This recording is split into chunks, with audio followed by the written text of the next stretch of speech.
Hey everybody, giving it a shot here. Trying to see where I'm at with the audio. Sending the link out to Pips so we can distribute it. We have a fire announcement coming here in a second. Y'all will be the first to know about it if you are in the stream right now. Um,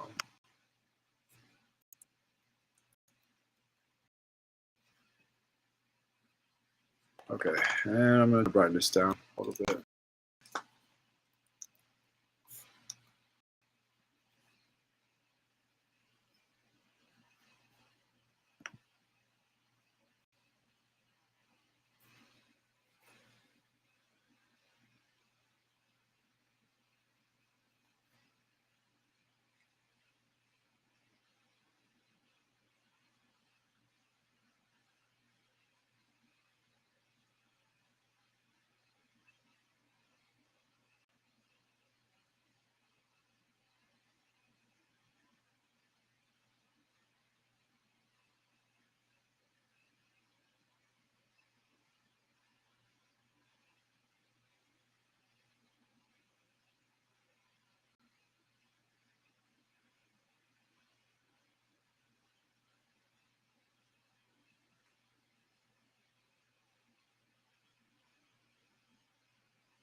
Tagging a couple people here to make sure that we get as many people of our holders some value as possible.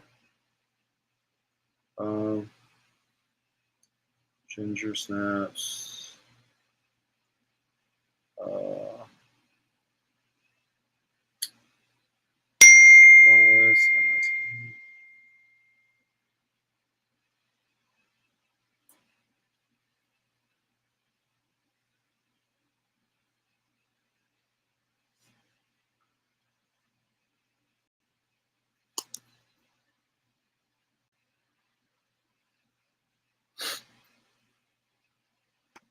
All right, well, I'm going to go ahead and share my screen now so we can get started.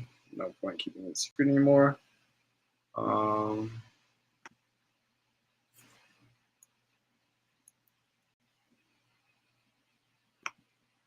I got to open my system preferences real quick since I'm using a new device. I had to switch computers.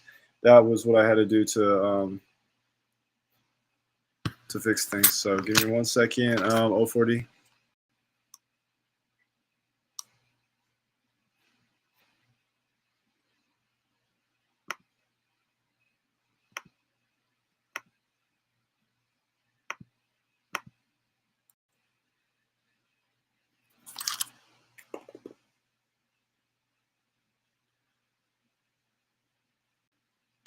All right, let me know if you're in the stream. I will definitely go ahead and add you back to our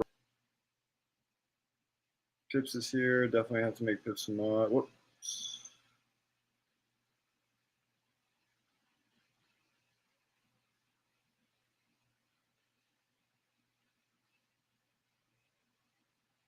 Did I do something? I must have messed up. Oh, no, I did on this channel. Whoops. Yeah, that's what I did. Yeah, that was my fault. All right. We got 5 people in here. So say if you're here so we can get started.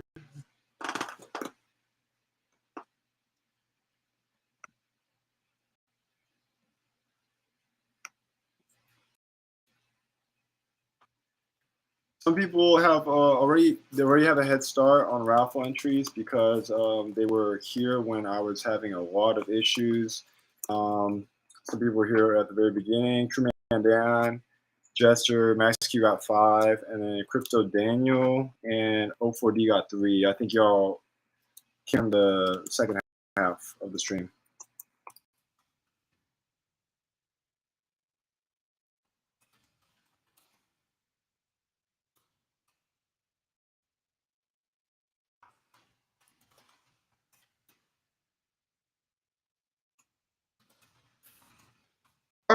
Okay, without further ado, we're gonna get started. Hopefully Max can join us here in a little bit. If not, we have some strong players here who I'd love to give a stake to.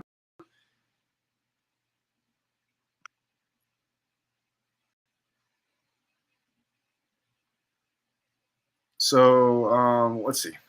We were talking about last time categorizing your hands into one of three categories.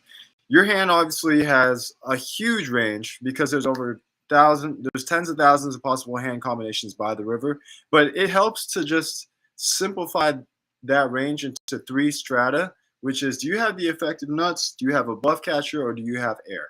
And once you know what category of hand you hold by the river, you know how to play your hand.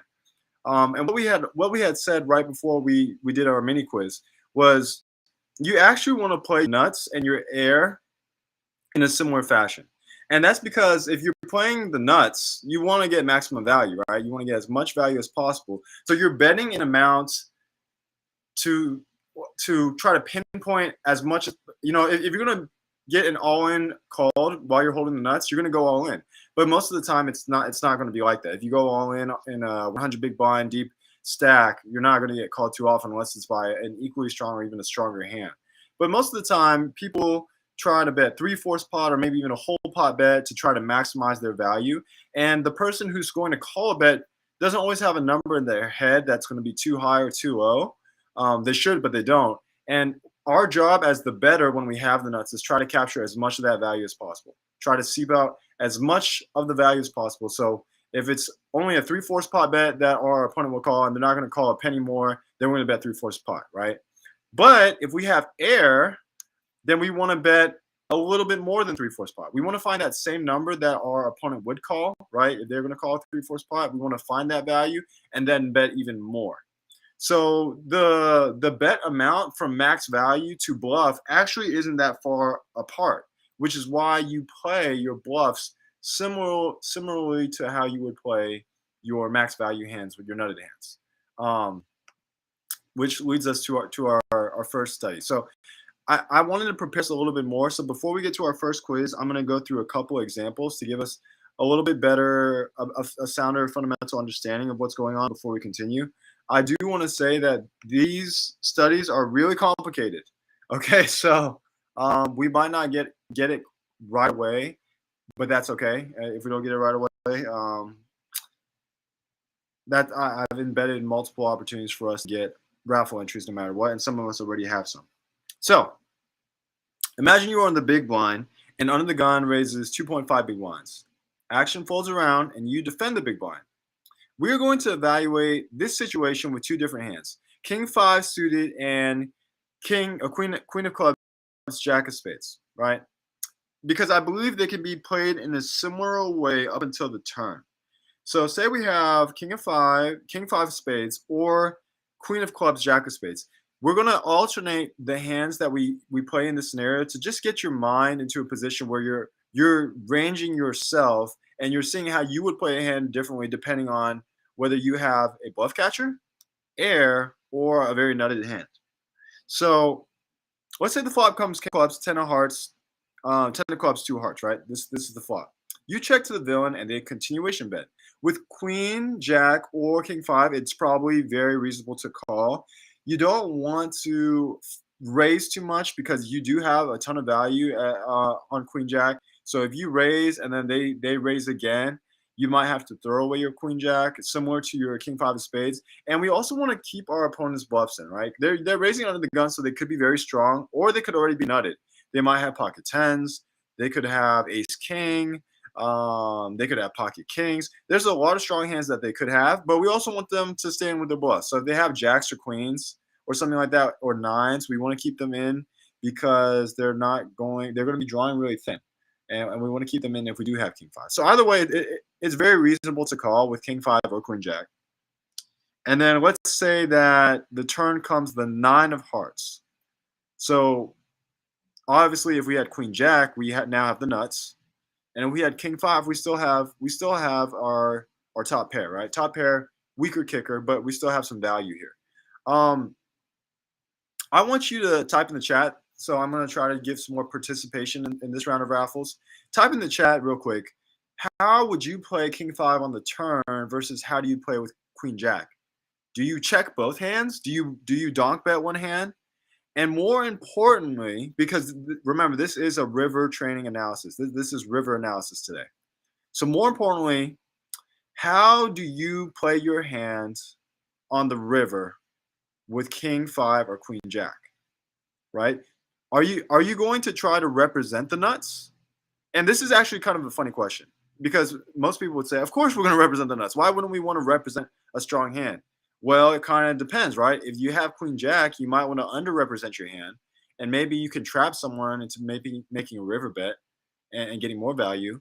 Or maybe you're going to check raise both these hands if they bet again, right? What is your play on the turn? This will be definitely a participation raffle entry. So just talk in the chat. Let me know what you would do with king five on the turn of nine of hearts. And let me know what you would do with queen jack. And then we're going to discuss how they would play similarly and maybe how they would play differently.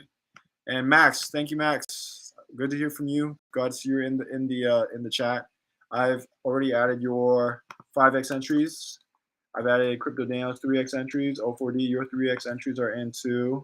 So we'll go back to the wheel right after we finish the scenario to add some more entries for y'all.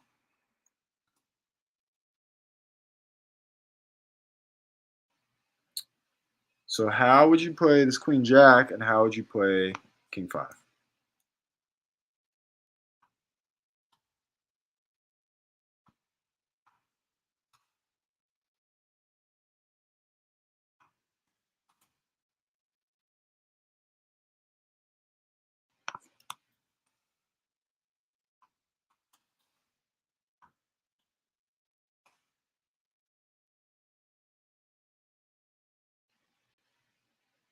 O4D says he's betting both. Are you betting the same size for both O4D, or are you betting a different amount? Let me know.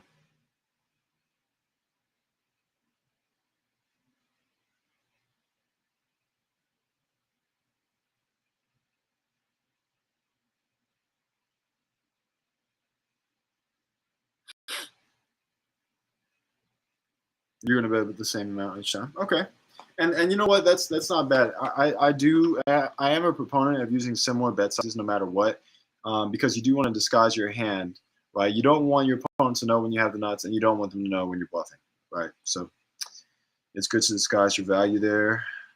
Max, what about you, Max? What are you doing here with Queen Jack versus King Five? Definitely playing Queen Jack more deep pips. I agree. We're probably going to take it all the way.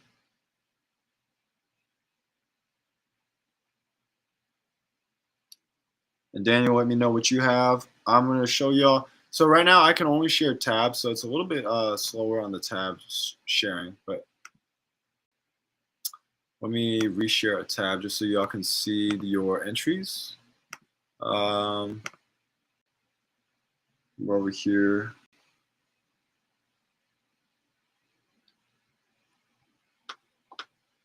Need more pictures? Okay, I can actually do that. I can do that real quick. So yeah, just so y'all see, your names are up here. I just got to add one more entry for O4D now. And by the way, so I'm going to give some early alpha for y'all who are here. This announcement is coming out in a couple, maybe like 15 minutes after the stream ends. But all our tournaments are going to be holders only now to retain more value for you. Zach really wants to return value for the people who have invested in the project. And, you know, it's time for all those people who are on the sidelines to jump in if they haven't already. So that $100 Wednesday tournament is actually going to be for holders only now. So y'all have the early alpha on that. In addition, there's going to be a new event that is going to be for holders of 2 or more crypto outlaws. I think it's going to be a really fun event, and it's going to have a lot of perks down the road. So there are a couple outlaws on secondary for super cheap right now. I would buy them now because there will be some perks to having 2 outlaws. And by perks, I mean you're going to have the opportunity to win USD, ETH every week, and probably a small player pool if you have at least two two crypto outlaws. Okay. Let me pull up the pot calculator or poker hand calculator for those of us who do want some more visuals. Max just picked up his second. Awesome. Max, did you mint or did you buy off secondary? And may I ask why? Did you already know that something was coming, or what was your thought process there?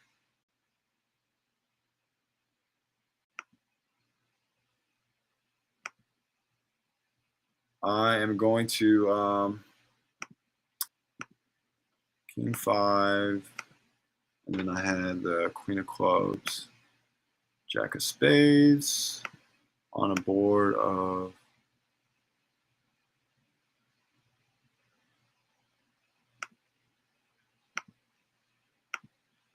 King of Clubs, 10 of Clubs, and 2 of Hearts.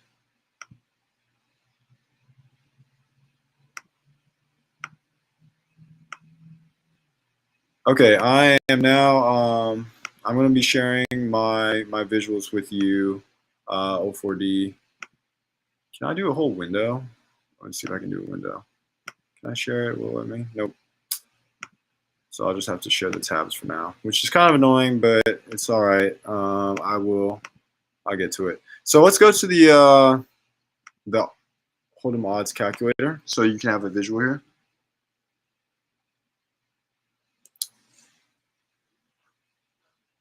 So we had the King 5 and the Queen Jack. They're not playing each other in the hands.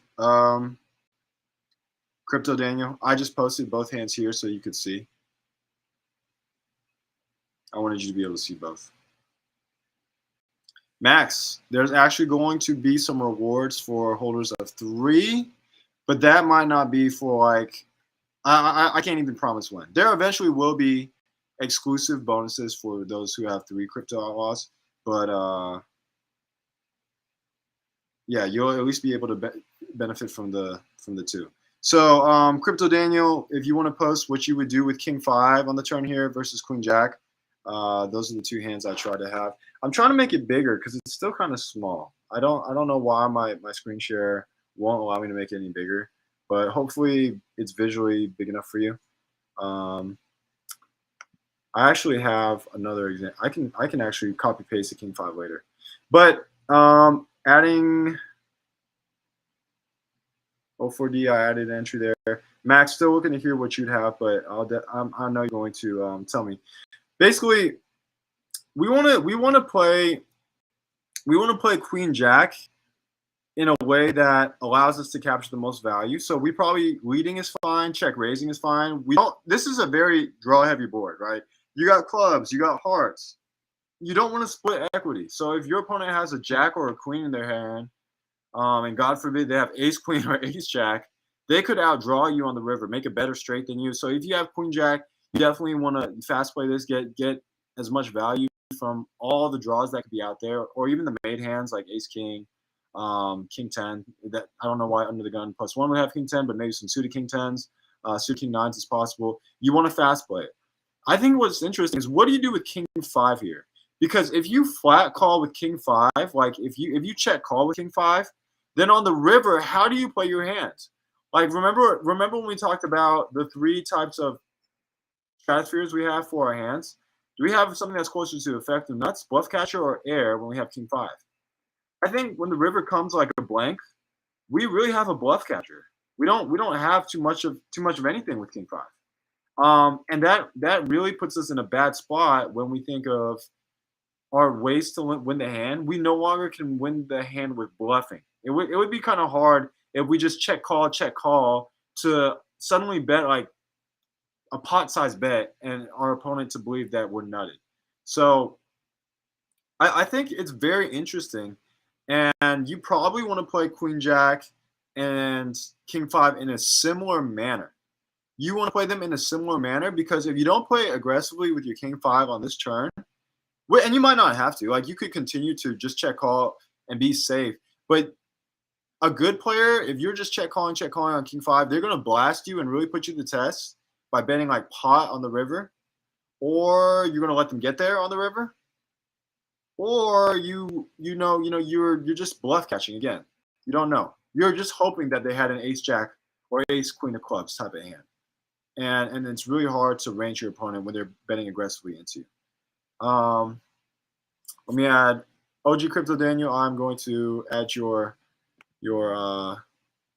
name to our wheel.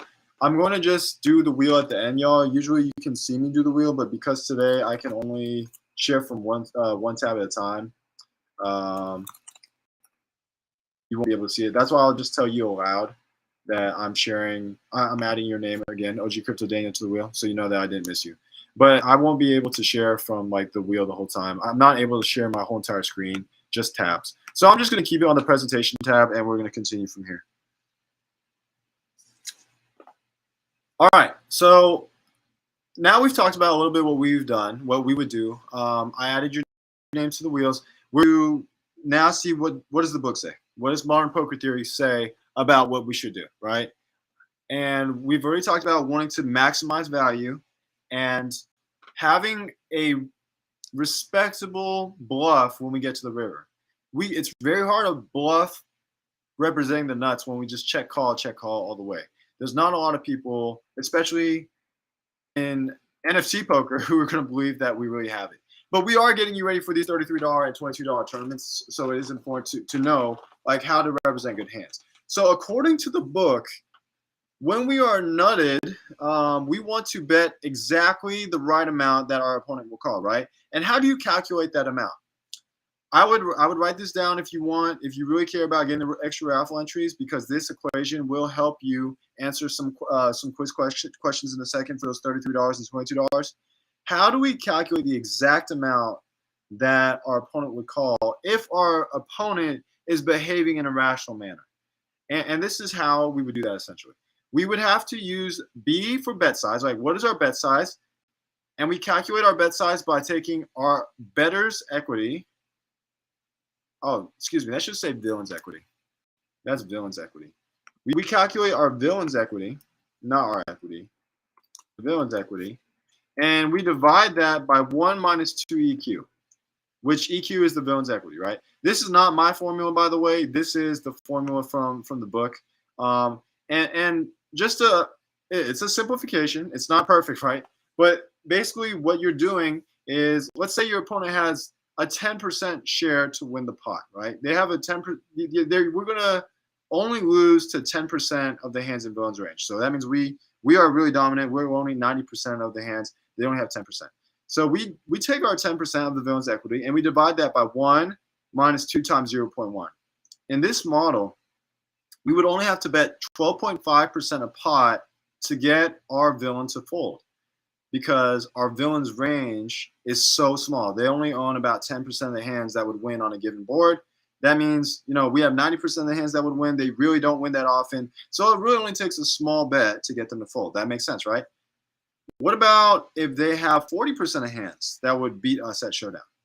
Well, we take their equity, 0.4%, divided by 1 minus 2 times 0.4. 2 times 0.4 is 0.8. 1 minus 0.8 is 0.2. So if they can beat us with about half of the hands and we want to bluff them off the pot, we should be betting 200% of the pot to reasonably get them to fold. Because if we're betting like 3/4 pot, or betting pot, and our villain has 40% of the hands in their range that can beat us, they're going to call. So if we really want to bluff them off the hand, we'd have to bet 200% of the pot according to this formula. Okay, the villain's equity, and then divided by 1 minus 2 times their equity.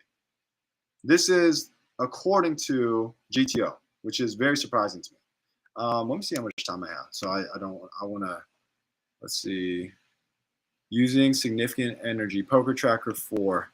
Let me close Poker Tracker 4 to make sure that we can make it to the end of the stream. I was playing a little bit of ACR yesterday, and I forgot to close my Poker Tracker. So let's get that down. I run terrible on ACR, y'all. I'm gonna be honest. I enjoy playing on Ignition much more. I really do. But I'll be playing some big tournaments this weekend, so I wanted to get some ACR in. All right. Okay. Going back to full screen. So going back to giving y'all some quiz questions to get our raffles in. Let's rewind back to our situation where we have king of clubs, 10 of clubs, 2 hearts, 9 of hearts, and we had king 5 of spades, right? The flop, we check, the villain c-bet, and we called. The turn goes check, villain bets again, and we check. Raise him. Because of what I wanted to tell you on the turn, we want to be able to represent some larger hands, and we really want to know where we're at. If our top pair is good, we want to get as much equity from club draws and heart draws and straight draws as possible. But let's say we did this big check raise expecting to get a fold sometimes or a tank call, but the villain calls. And in this scenario where the 7 of diamonds comes, we were kind of thinking that our king is beat, especially from a UTG +1 raise. And they're calling a check raise. So in this scenario, the hero assumes that they only beat about 20% of their opponent's range. Let's say that's our assumption. We only beat 20%. Going back to our formula, villain's equity divided by 1 minus 2 EQ. We only beat 20% of their opponent's range, which means they have 80% of the hands that beat us. So if that's true, and we're assuming that 80% of the hands in their range are beating us, and we only beat 20% of the range, should we check or bet? If we're checking, how much should we be willing to call? And if we are betting, how much should we bet? This is a two-part question, which with two raffle tickets on the line here. Are we betting or are we check calling here? And if we're check calling, what are we willing to call with? Are we willing to call an all-in? Or are we willing to call a 1/4 pot bet? Use your formula over here to help guide your decision making about what should we be doing, what should we be willing to call, what should we be willing to bet if we think our hand is no good here. 80% of the time our hand is no good. I'll give y'all about 2 minutes to calculate this because these are some very new ideas. And I want to make sure I give y'all the proper amount of time. And then I'm going to try to zoom through as many of these quiz questions as possible because I am running out of battery. So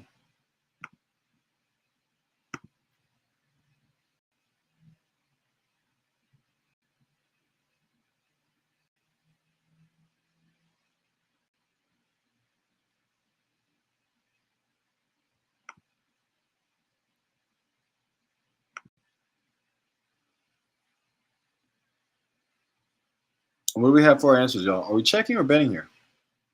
Are we checking or betting, and how much are we checking or betting?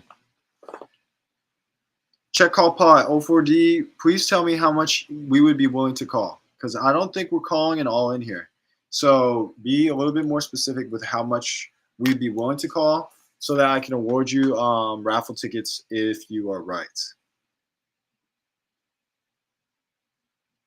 Crypto Daniel, if you're checking, how much are you willing to call? How much of pot are you willing to call?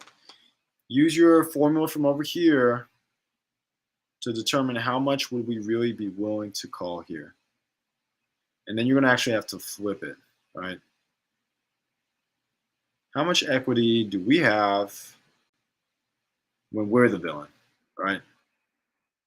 So if our opponent is betting into us, they're using this formula. They're using the B, and they're calculating how much should we call when we only win with 20% of the hands.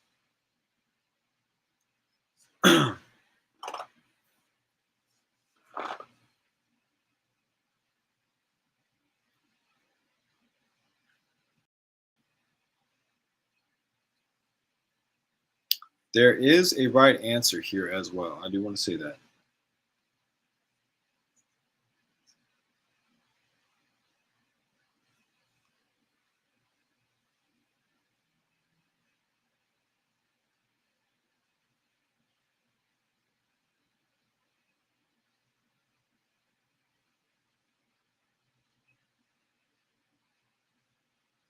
All right, about 30 more seconds, y'all. We have a lot of time. We really got to move because my computer is going to die. 4D says we are calling 100% of the pot. Okay, let's look at the math here. I'm gonna share the math before we go on to our next question.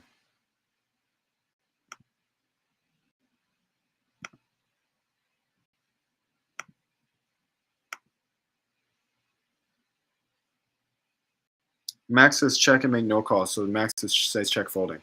All right. All three of you are going to get a raffle entry because check is the right answer. Betting here is minus EV according to this calculation. And let me show you why. So we're saying our opponent, their equity is 80%, right? They're beating us with 80% of the hands. We think we're only good 20% of the time. So if we check, what we should do is subtract our 1 minus 2 times 0.8, right? This is how we would calculate our bet size. So our bet size, B, is equal to this. That 80% of our opponent's equity, subtracting 1 minus 2 times 0.8. That means any bet we make, we are getting negative value. We are never, ever, ever going to have a plus EV by betting. That doesn't mean that we're beat every time. I want you all to understand. It doesn't mean that when we bet, we're going to lose this pot 100% of the time. It's just based on the odds. The odds and our assumptions of only being good 20% of the time here. So all three of you are right with the check. But we are willing to call a certain bet. Now we just have to flip it. So if our opponent knows that we're only good 20% of the time, and in game theory optimal, that's the case. They know we're only good 20% of the time, and they're going to be able to bet anywhere up to 20% times 2. So for their bet, if they bet anywhere to 1/3 of the pot, we should be willing to call a 1/3 of the pot and down. So no one told me exactly how much. We're not calling pot for O4D. Max, you were a little bit closer, so I'm going to give you an extra raffle entry there. And when I'm at like 2% battery, we're just going to have to end the stream. But that's kind of like how you would use the math to determine what we're really willing to call here. So we'd be willing to call the third pot or less, and any bet that we made would be negative value. So Max, O4D, and Crypto Daniel, you correctly said check as the right move. But we are not going to call anything less than a third pot. I mean, more than a third pot. And we didn't have anyone get that correct. All right, we're going to go to our last quick question for the night, and then we are going to revisit Rivers next week because it is our language, as O4D said. And I wanted some of our other members to be here before we really dive deep into it. But y'all kind of have a head start with the formula at the very least to know like what we should be doing here. Okay, we're going to the same situation, but now we have 2 spades and 2 diamonds as they're holding, so we flopped a set. But the action could go similarly because we're trapping in this case. So flop goes hero checks, which is us with the 2s, our villain c-bet, and we called. Smooth playing it, right? The turn goes check, bet, check, raise. Again, just like with the king 5, but now we're not really bluffing. We're really getting value. We're really getting value. And we are assuming that we beat 70% of our opponent's range, right? We're not going to beat queen jack. We're not going to beat queen jack combinations, queen jack of clubs, queen jack of diamonds, queen jack of hearts. All those are possible. We're not going to beat pocket kings. We're not going to beat pocket tens. But pretty much everything else we're going to beat. When the 7 of diamonds comes on the river, there might be some jack 8s of clubs that we lose to, jack 8 of hearts that we're just, messing around on the flop and then found equity to call on the turn that also beat us. But we still beat about 70% of our opponent's hands. So we're going to bet for value, or we're going to check, right? So should we be looking to raise with a check raise, or are we going to bet here? And again, I want you to think of your formula. What's the plus expected value move here? Is it a check or is it a bet? And how much are we betting or check raising? This is our last question tonight before I spin the wheel because my Chromebook is going to die. So are we checking here once we have pocket 2s? And, oh wait, I didn't even reshare the screen. So I know for my visual people, I want to get us back to where we can see the presentation. So let me reshare the presentation. So now we basically the same exact situation, but we have pocket 2s. That's the only difference. We now have pocket 2s, so we had flop to set. So O4D is saying check raise 20%. you'll now be able to see the screen. And again, this is the last question of the night before we wrap up. So are we betting or are we checking? Betting or are we checking? Check raising.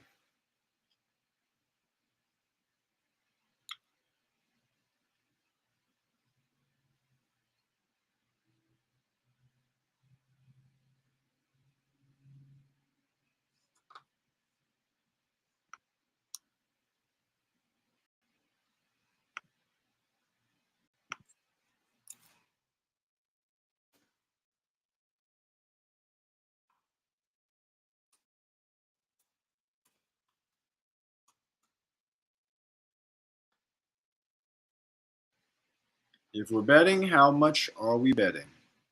How much are we betting of the pots? We got a pretty strong hand here. We got set twos. How much are we going to be betting?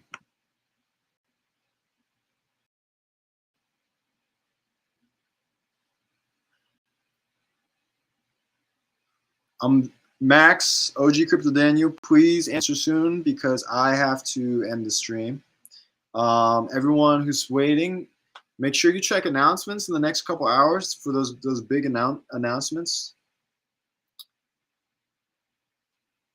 All right, ending answers in a couple seconds here.